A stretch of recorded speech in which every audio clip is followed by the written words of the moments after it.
Welcome back, everybody, to the Miami Dolphins franchise. Last week of the season, pretty much everything clinched up, so we're just going to sim through this week. We'll check out the final standings, see who we're taking on in the playoffs, check out final stats, and we have a lot of upgrades as well. We have a lot of guys with multiple upgrades, so we'll have to do that as well. As you can see, with last week's victory over the Patriots, we have clinched the division. And technically, we could get the number one seed, but I looked at the schedule. The Browns have an easy matchup in Week 17. So that's pretty much an automatic victory for them. And based off the losses, they would have home field throughout. So just going to end up simming this week. And more than likely, we will be playing in the wild card round. It is unfortunate, but yeah, I mean, Not much you could really do about that with a team that's going to probably go 14-2 as well. You can see we're just going to rest Tua, get him more stamina for the playoffs. And as you can see, the Browns ended up winning. They end up 14-2. They'll be the number one seed. But look at this AFC North. Absolutely nuts. Ravens 13-3. They've won 6 in a row. Steelers at 12-4. They've won 4 in a row. Unbelievable division here. I mean, Bengals, what are you supposed to do? Jaguars in the AFC South, they end up coming through. Win 3 straight to end of the season. Look at that negative 30-point differential. They still win the division at 9-7. I thought the Colts were going to do it, but they ran out of gas. Titans at 8-8 as well. Just can't do it. We win the division, obviously, 13-3. We ended up losing that game because we rested everybody. 12-4 Patriots, so they'll head into the playoffs. Looking pretty good. Chiefs won that division a while ago. They're 12-4. Team to, really look out for. I feel like the Chiefs have just been cruising with Patrick Mahomes. Still got to watch out for them. Lions at 9-7. Another negative 40-point differential, and you win a division. I don't even know how it's possible. Bucks 13-3. What a trade for them. Brody Fitzsimmons. They have the best record in the NFC. Panthers and Saints 9-7. Wild card teams. You got Washington football team at 8-8, winning that division, losing 2 straight. And then the Seahawks at 11-5, they move on. Rams, even though losing 2 straight at the end of the season, they move on into the playoffs. That NFC, I feel like it's very weak. You can see in the AFC, though, there's nothing weak here. We take on Pittsburgh. We saw them last year in the wild card round. It was a tough ball game, so we know all about them. This is already your 3rd time in this franchise taking on the Steelers every time in the wild card round. So another game here. It's going to be tough. You got a great matchup in New England and Kansas City, and I think Baltimore should take care of Jacksonville. We'll see. But the Browns at the number 1 seed, man, who knows? In the NFC, Bucks number 1 seed, Seahawks, Rams division, Lions and Saints, and then the Washington team versus Carolina. So we'll see in the NFC. You could get some surprises, but there's so many 8-8, 9-7 teams there. I'm not sure. As for season stats, Tua ends up with 31 touchdowns, around 45, close to 4,600 yards passing. I think he actually led the league. We'll see here in a minute. I think the passing was down this year in the league, and the rushing was definitely up. Dalton Steele almost gets 1,000 yards rushing. I think he only played, 8 games? He only played 8 games, and he almost had 1,000 yards, 10 touchdowns.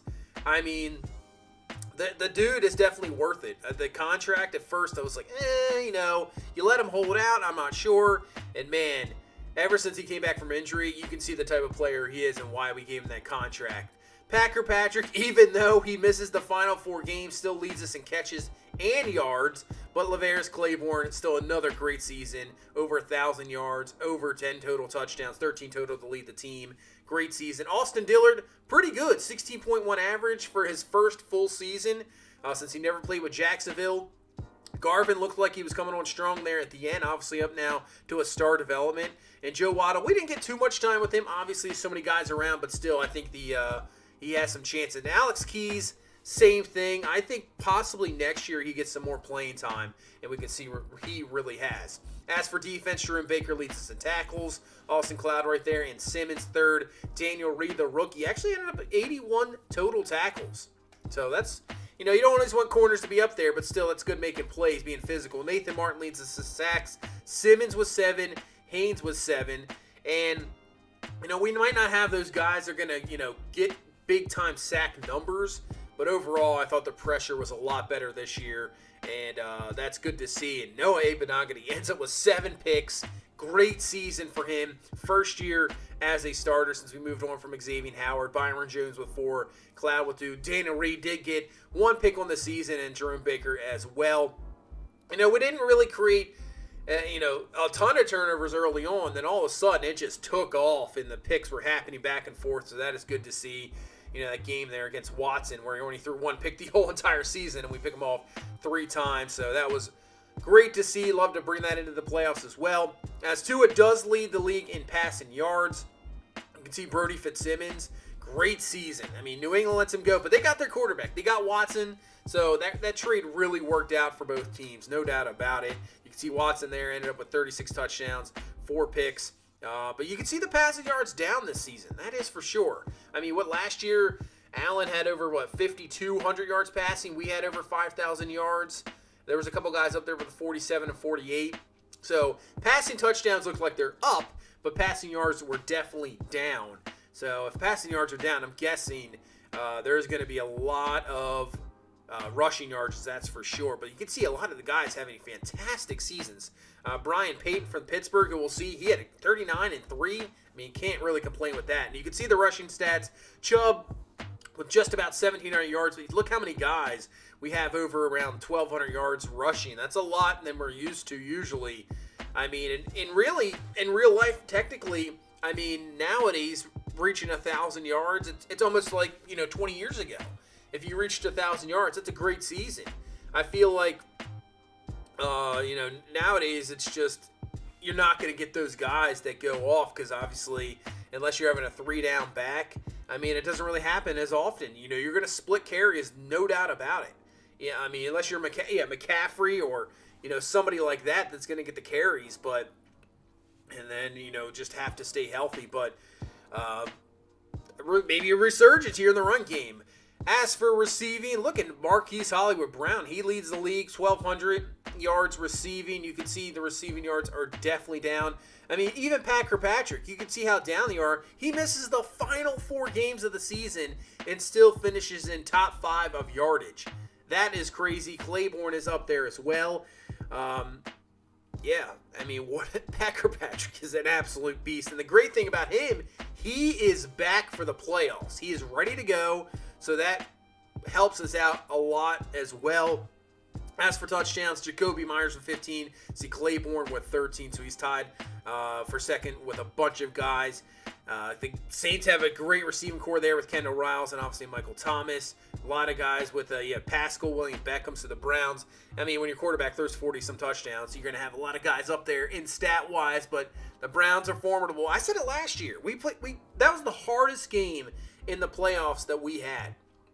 That divisional round last year, down 17-7 at halftime. It wasn't looking good. Their defense was fantastic. We had a hard time stopping Mayfield in the run as Myles Garrett, he just breaks that sack record. 25 and a half sacks. What a fantastic season for Myles Garrett. And really, this Browns team, this is the best they've looked in a long, long time, and they have a chance to obviously make it to a Super Bowl, which they've never done. But yeah, we were down to them. We had a great second half, outscoring them 17-0 to get the victory. But we didn't, the Ravens game, I would say, was tough. Super Bowl last year was obviously, we got up big and really just didn't take advantage and had the Packers come back into the game when they really shouldn't have. But really, I think that Browns team last year was tough. And it looks like they're even better this year. Obviously, you have the number 1 seed, so who knows? We could set up a matchup. We got to get through these teams first, but setting up a matchup with the Browns possibly and maybe in the AFC Championship would be one heck of a game. So, before we get obviously into that and anything with those matchups, we have a lot of upgrades. So, Dalton Steele, he has a couple skill points.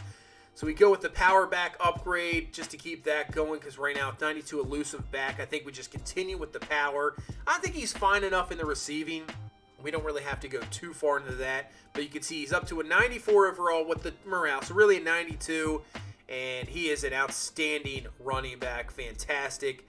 He's going to be great going forward. Pat Kirkpatrick has 2 skill points up as well. So he's technically a 91 overall. I love just continuing the route running. With his speed, if he can run fantastic routes, he's already unstoppable. But if you can get him up there, every route running, the 90s, I mean, forget about it. Just guys aren't going to be able to really cover him whatsoever. +3 awareness to the deep threat. I like the change of direction as well, but you can see his rating, it's just insane how good this guy is. He is fantastic. And Tua is another guy that's, maybe regressed a little bit this year, but I wouldn't say regressed that much. It was just a little bit tougher on him. Obviously, you can't have every season where you're throwing close to 50 touchdowns, and same with Pat Kirkpatrick. Those seasons aren't going to happen too often. It was a kind of a miracle season with 25 receiving touchdowns, but still, I think Tua was worth the contract. He's a Super Bowl winning quarterback. He is a 94 overall, plus 96 with the morale, and he's really fantastic. I wish we could get him up to X Factor. That is the thing. We've had our chances. It's just, it is a little bit tough, I would say, to get. I mean, you got to be perfect, obviously, and that that's the risk of getting those dev upgrades. But hopefully, we'll have a chance next year to get him up to a possible X Factor because look at that: 98 medium accuracy, 99 short accuracy, 95 deep accuracy. He has been fantastic, and so is this guy, Lavera's Claiborne. He got in a few snaps, in his first few years here and there, and we decided to put our faith in him, let him start, and man, he has not disappointed at all. He has been fantastic. Another season over 1,000 yards, another season with 10+ touchdowns, and now he just continues to grow and grow and grow. And him and Pat Kirkpatrick, woo, it is a 1-2 punch. It is tough to stop. We definitely have, that kind of Chiefs style offense where we have guys that can just burn down the field, beat you over the middle of the field, and if you don't get a handle on them, forget about it. They are absolutely gone, and that's the style of offense we wanted. It's a copycat league, and we wanted to bring our offense like the Chiefs, where it was, we can make those big plays, and we have guys like this that can definitely do it, and this is why this offense is outstanding, top of the league, and put that with Dalton Steele. I mean, yeah, our offense is almost unstoppable sometimes once we get going. But you can see he's up to now an 84 overall, 86 overall with the +2 morale. His route running just continues to improve. We're just going to continue that short route and release. If we can get that up, I mean, this guy is going to be even more unstoppable as he is. As for defensive guys, Dana Reed, rookie, he had, I think, a very good season. He was up there at tackles, only had the one pick, but coverage was very good. And he'll just continue to improve. By the time, Byron Jones starts to decline, you can move this guy in here, and you just got a cornerback. I mean, this is obviously a premium position this day and age in the NFL with the, passing game the way it is. You got to have guys that can definitely cover, no doubt about it. And I think we got this with Dana Reed. This was another, we've definitely hit on, I would say, the first-round picks in our draft. That is no doubt about it. Only 22. We just have to continue to work on his zone coverage. It's +2 with Morales up at the 73. So we just continue to work on the zone, but he definitely has that speed to even, make up for stuff that he maybe gets a little bit out of there, but he has that speed. And size not too bad at 5'11". Noah Igbenogany, what a season. Leads us with picks at 7. He was up there near the league in picks as well. And this is a guy that just hasn't had a chance for a dev upgrade. He's still in normal development, but man, he plays like a superstar. There is no doubt about it. Look at his coverage skills. Just going to keep up with that play rec, but man, he has the speed, size. He is turning into one of the better corners in football. No doubt. I know it says he's 40th ranked based off of ratings, but still, to me, he was a top 10 player this year. Now, this is a big upgrade. Randall Morgan, because of what could happen in the offseason. Duron Payne, his contract is up, and obviously not really this year. We have a few big guys to sign this year. It is next year where it is a ton of guys that we are going to have to sign. And, you're not going to be able to sign all of them. So a guy like Randall Morgan, if we can get him, continue to upgrade here, that's great, because a contract where you give it to Duron Payne, maybe you don't give him that contract and you throw this guy in and you're good to go. So that is, that's a big deal for sure that he continues to upgrade. Matt Garvin, this guy, he really came out of nowhere. I didn't, He played okay, showed some stuff in preseason, little playing time in the regular season, and then all of a sudden, you get the dev upgrade for him. That was out of nowhere, in my opinion, and then he, gets to a star development, and all of a sudden, a few more upgrades. This guy's now a 77 with morale, but man, continues to improve, and it looks like receiver is definitely a premium position here on this Dolphins team. So, those are all the upgrades, and now we can look to this Pittsburgh Steelers team, this game. You know what they bring. I mean, Brian Payton, fantastic season once again, 39-3. They're, offensively, they do what, needs to be done. They have very, very good receivers. Deontay Johnson, Juju Smith-Schuster, Chase Claypool, Hunter Henry, we know what they bring in the receiving game. They are fantastic there. But this is where they make their money. Defensively, this is one of the best teams in football. The signing of Fred Warner a couple years ago just makes them even more ridiculous because Devin Bush is still there. They still have Tuitt. Obviously, TJ Watt. This team is great. You got Fitzpatrick, Minka Fitzpatrick in the backfield that can just make plays. They are fantastic defensively. You can see they're number 4 overall defensively. And points allowed, I think we only beat them by 1. So they're second in the league in points allowed. They don't give up a lot. So going into this ball game, you know what we're going to expect. It's probably going to be down to the wire. It's probably going to be a close ball game. I mean, I could see a final like 17-14 or something like that. So it's going to be a tough one. It was last year as well. It's probably going to be the same here. And this is going to be one heck of a way to start off this defending Super Bowl run here in the playoffs. But that's going to do it for this one. Thank you guys so much for watching. Thank you so much for all the support. I appreciate it. You guys are awesome. And if you could please leave a like, comment, subscribe. I will see you in the next one. You guys have a good one. Bye-bye.